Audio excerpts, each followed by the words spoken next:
Um dos males que, sem dúvida nenhuma, tem afetado demais o mundo inteiro, não só o Brasil, é a ansiedade. E é sobre isso que nós vamos falar aqui durante essa série, sobre esse assunto, em especial falando sobre os tipos de ansiedade, sobre os sintomas que você pode estar sentindo, para que a pessoa possa, a partir desse vídeo, identificar esses sintomas, entender o que está passando, se está realmente passando e muitas outras informações importantes que eu vou trazer aqui nesse vídeo para você. E antes de começar a falar sobre os sintomas, eu quero fazer uma reflexão com você. A ansiedade não é de todo mal. A ansiedade, ela tem uma espécie de gatilho antecipatório.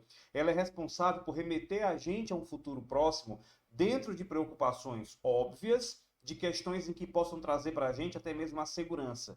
Não fosse essa ansiedade que nós sentimos no dia de hoje, nós poderíamos, por exemplo, não ter medo para termos precaução. Então, o medo também acaba sendo importante porque gera para a gente um quesito muito importante da nossa ser precavido, nossa precaução diante de algumas situações em que a gente passa.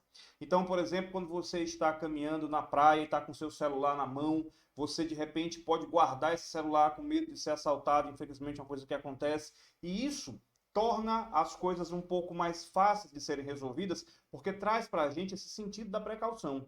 Vamos lembrar que a espécie humana, antes, muito antes das cidades, do desenvolvimento das nossas culturas que nós temos hoje mundo afora, nós vivíamos em tribos, nas savanas africanas, e lá a gente precisava ter essa ansiedade para se livrar, por exemplo, dos predadores, ou mesmo para caçar, para a gente buscar o nosso alimento, buscar abrigo, enfim, uma série de comportamentos. Mas como eu falei, não é de todo mal a ansiedade. Por exemplo, quando nós temos uma antecipação pelo nascimento de um filho, por uma promoção de um emprego, pelo trabalho, por um encontro que você vai ter mais tarde com alguém, tá? Tudo isso traz para a gente aquele friozinho na barriga e a gente sabe que não seria nada legal viver como robôs, não ter essa ansiedade do bem, digamos assim, que vai fazer com que a gente se preocupe com os detalhes, fazer com que a gente preste mais atenção nas coisas à nossa volta. O problema de fato, é quando essa ansiedade se torna patológica. Aí nós temos alguns grandes problemas. E, de fato, essa ansiedade traz para a gente uma alteração, tanto psíquica quanto também fisiológica. Por exemplo, quando nós estamos ansiosos, temos aquela antecipação por alguma coisa, é natural que a gente dilate as pupilas, que a gente tenha um ataque cardíaco, né, o coração batendo mais acelerado, que a gente tenha a boca seca, que a gente tenha uma mobilização de glicose para a nossa musculatura, para atender aquela premissa do nosso sistema de luta e fuga, do nosso sistema nervoso parasimpático, e isso, aliás, perdão, simpático, e isso faz com que a gente tenha todo um processo de preparação fisiológica para uma determinada ação em algum momento. Como eu falei, o problema é a questão exatamente do que isso pode estar ocasionando na tua vida quando você tem o excesso da ansiedade. Tá ok? E é sobre isso que eu vou falar agora nessa parte do vídeo, sobre os transtornos da ansiedade. E quando a gente fala em transtornos de ansiedade, a gente está entendendo que a pessoa saiu daquela questão da ansiedade normal, da ansiedade que previne a gente das situações, como eu já falei aqui na primeira parte do vídeo. É interessante ressaltar que nós temos um sistema nervoso que está trazendo para a gente um equilíbrio. Tá? Nós temos um sistema nervoso periférico autônomo que está dividido em simpático e parasimpático. Tá? Não é querendo trazer terminologias complicadas aqui, mas é para que você entenda que assim como nós temos um sistema que nos acelera, nós temos um sistema que também nos acalma. Então, enquanto você tem as reações do simpático, como eu mencionei na primeira parte do vídeo, em que a gente tem taquicardia, a gente tem respiração mais ofegante, a gente vai ter também essa mobilização de glicose para a musculatura ficar mais forte e a gente conseguir lutar com alguma situação complicada, ou fugir, ou subir um muro, enfim, aquelas situações de medo, susto, pânico. A gente tem uma série de sintomas, tá? Uma série de quadros fisiológicos que são naturais do ser humano, de qualquer animal, por sinal, e a gente também tem um parasimpático que faz esse efeito antagônico, ou seja, que acalma a gente, que diminui o batimento cardíaco, que diminui essa frequência respiratória, tá bom? E que pode nos trazer essa sensação de calmaria pós uma situação de estresse. O grande problema hoje é que nós vivemos uma vida que traz para a gente esse estresse cotidianamente. Seja no trânsito, é um ótimo exemplo. Tem pessoas que entram no trânsito, né, no carro, já se transformam ali dentro por conta do buzinaço, por conta de alguma situação de perigo no trânsito, a imprudência de alguns motoristas. Temos também a questão do trabalho, o nível de exigência. Hoje nós não trabalhamos mais somente lá no local do nosso trabalho. Nós trabalhamos também, muitas vezes, de casa, recebendo um e-mail 10 horas da noite, tendo que responder alguém no WhatsApp às 11h30, de repente você já estava até cochilando, né? Já entrando no soninho, e aí começa a ter que responder e-mails. Então, tudo isso aí traz para a gente uma espécie de incômodo, e a gente tem que mostrar resultados. E as questões relativas ao trabalho, elas passam por muitas peculiaridades, digamos assim. Digamos que você trabalha com uma pessoa que é maravilhosa de trabalhar, cara, você praticamente ganhou na Mega Sena, porque aquilo vai te acalmar, você vai trabalhar mais à vontade, mas tem aquelas pessoas que trabalham com alguém que cobram de uma maneira exacerbada, aquelas pessoas que são workaholics, né, que falam que o lema dela é o trabalho, tá? Que tudo vem depois do trabalho dela, então isso aí causa aquela sensação desmedida de que você pode também ter uma vida e precisa ter uma vida social, uma vida familiar para se desestressar, tá bom? Então eu quero trazer aqui para vocês alguns pontos importantes que estão dentro dos transtornos de ansiedade. Então, quando você tem a ansiedade, as nossas respostas elas começam a ocorrer fora de um limite, daquilo que a gente poderia ter como adequado, como aceitável. Você começa a ter algumas questões particulares, tá? E que você percebe que o seu comportamento, que a sua fisiologia, ela não está bem, não está legal.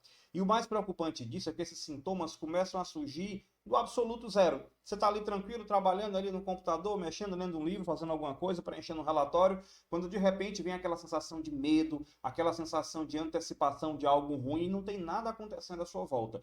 Todo esse fenômeno ele começa a acontecer de fato na nossa mente. E nós precisamos ter o mesmo cuidado que você tem com a sua fisiologia, com a tua saúde, né, com o teu coração, tua glicose, tuas taxas de triglicerídeos, você tem também que ter essa atenção redobrada com o teu cérebro, com a tua mente, porque aí é um campo de batalha onde muitas pessoas estão perdendo essa guerra nos dias de hoje. Então, como eu falei, nós temos um forte desequilíbrio emocional surgindo do nada, trazendo para a gente uma espécie de tensão suprema, onde a gente fica ali preso a alguns detalhes, não conseguindo sair muitas vezes deles ou não sabendo como sair. Então, se você começou a prestar atenção que isso está acontecendo com você, eu até te sugiro que vá anotando algumas coisas importantes que eu vou dizendo aqui ao longo desse vídeo para que você faça uma autoanálise depois que esse vídeo acabar e que você for entrar no seu momento aí de reflexão, tá ok? Bom, e aí, entenda que as mulheres também, é um outro dado importante da Organização Mundial de Saúde,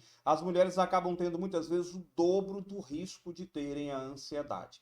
E também quero te dizer que as pessoas hoje em dia, né, os jovens adolescentes, também estão com essa grande dificuldade de adequação no mundo, né? Na verdade, a gente, quando adolescente, quando criança, tem aquela necessidade de se mostrar para o mundo, de se impor, de pertencer a algum grupo. E hoje há uma dificuldade maior por conta da internet também, das comparações, né? As pessoas ficam muito preocupadas com os padrões de beleza, com os padrões de aceitação, com os padrões do status social, e tudo isso tem aflorado muito, porque ninguém há de postar numa rede social nenhum tipo de foto de um momento ruim. Muitas vezes as pessoas têm momentos de dificuldade e ali, mesmo na dificuldade, estão postando alguma coisa boa. Então a sensação que você tem é que ninguém está mal no mundo. Só eu estou mal no mundo, só eu que sofro, só eu que não tenho dinheiro, só eu que estou engordando, somente eu que estou sofrendo. E isso vai causando essa angústia. E tem mais um fator importante aí sobre isso, é que a ansiedade ela tem uma predisposição genética. Não é que a gente tenha que ser refém da nossa própria genética ou da nossa herança familiar, tá? Tudo isso que eu estou falando aqui, a gente vai ver ao longo dessa série que tem tratamento sim, que existe como você viver com qualidade, que existe como você driblar e se livrar dessa ansiedade desde que você se dedique a esse ponto, tá? Então entenda também que essas questões que eu estou falando aqui, relativas às mulheres, pelo excesso de expectativa que se põe nelas, e relativo também à adolescência, aonde a gente tem que estar bonito, saudável, tudo que eu já falei aqui anteriormente, faz com que essa ansiedade cresça, principalmente nesses dois grupos. E os homens, não têm ansiedade, não? Tem. Só que a maioria esconde. Tá? Há um número que fala que no mundo mais de 10% da população ela desenvolve níveis patológicos de ansiedade. Entretanto, né, dos homens que estão aí nesse grupo, muitos escondem e acabam disfarçando essa ansiedade em alguns vícios, como por exemplo, o vício da bebida, o vício do jogo, e muitas vezes essa ansiedade acaba levando para outros patamares ainda mais perigosos. No Brasil, nós temos a questão da ansiedade em um número muito elevado de pessoas, né? Dizem que 8% a 10% da população brasileira tem ansiedade. E se você fizer uma comparação disso com os outros países, Estados Unidos e os países da Europa, enfim, a gente vai entender que a origem é bem diferente. Porque enquanto que na Europa, por exemplo, Estados Unidos, nós temos a questão da guerra, nós temos a questão do terrorismo, as pessoas andam amedrontadas, especialmente nos dias de hoje, né? Enquanto a gente está conversando aqui, enquanto você está assistindo esse vídeo e eu estou gravando para você, a gente está vivendo uma guerra. Tá? Na Ucrânia, nós estamos vivendo a guerra da Palestina, nós estamos vivendo momentos em que o terrorismo já assolou muita gente também em muitos lugares do mundo. E nesses países, como eu falei, Estados Unidos e os países da Europa, a predominância dessa ansiedade, ela tem a ver com o estresse pós-traumático, né? E aí, nesses casos, o Brasil não tem essa relação. No Brasil não tem terrorismo, no Brasil não tem guerra, somos um país, né, como diz a música, abençoado por natureza, um país bonito, um país que não temos terremotos, não temos guerras, não tem terrorista, porém a nossa instabilidade econômica ela é bastante grande, tá? Isso é um fator preocupante. Muito facilmente uma família sai de um patamar financeiro positivo para um patamar financeiro negativo. Muita gente sai do momento de equilíbrio financeiro para miséria. Tá? Então é muito rápido essa questão. Para subir, muito difícil, para cair, muito fácil. Além disso, nós temos uma espécie de guerra interna. Nós temos a violência, nós temos casos aí, mais uma vez eu falo, enquanto eu gravo esse vídeo, há poucos dias aconteceu uma cena que chocou o Rio de Janeiro, com pessoas atendo fogo nos ônibus por conta da morte de miliciano, né? Em represália à polícia, enfim, a sociedade de maneira geral. Então as pessoas andam tensas no Brasil, sim, por mais que a gente não tenha essa questão aí do pós-traumático. E para essas pessoas que vivenciaram esses momentos, aí sim a gente pode falar que está ligado à síndrome do estresse pós-traumático, sim, a questão da ansiedade que elas têm, tá? Mas o nosso cérebro, ele não consegue, muitas vezes, discernir, ou quase nunca, ele vai discernir aquilo que é real daquilo que é uma fantasia, um sonho, um filme que você assistiu. Então, o nosso cérebro, ele é uma resposta à maneira com a qual nós o nutrimos. Se a gente está nutrindo o nosso cérebro com coisas positivas, né? Com sensação de bem-estar, de família, enfim, de estar tendo vitórias, a sensação de estar preenchido, de ter um conforto nas pessoas, em Deus. Então, isso causa para a gente uma espécie de sensação de segurança. Nós temos a sensação de segurança, muitas vezes, ali, à nossa volta, quando a gente cerca dessas coisas positivas.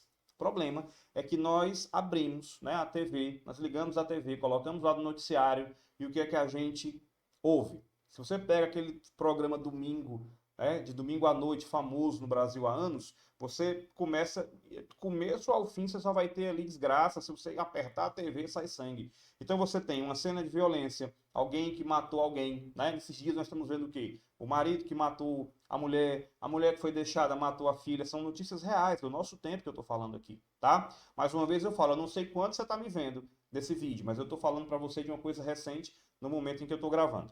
Então, isso tudo traz aquela preocupação se a gente fica, né, vendo esses programas, as situações, esses momentos aí de registro de desgraças. Então, tudo isso deixa a gente muito apreensivo, tá? Não é que a gente tenha que se isolar do mundo, não é isso, não estou falando sobre isso. Mas já dando uma dica, a gente precisa entender que aquilo que a gente traz de alimento, de informação, de cenário para o nosso cérebro, acaba direcionando os nossos sentimentos e as nossas emoções. Então, procura rever como é que está sendo o teu cotidiano. Procura rever o que é que você está vendo ao redor de você que possa estar te levando a sentir essa palpitação cardíaca, a sentir esse sintoma de estresse, tá? Procura rever também, é muito importante que você faça isso, que você comece a rever também a questão das tuas amizades, as pessoas que te cercam. O que é que elas têm dito, né? Quais são as palavras que você escuta?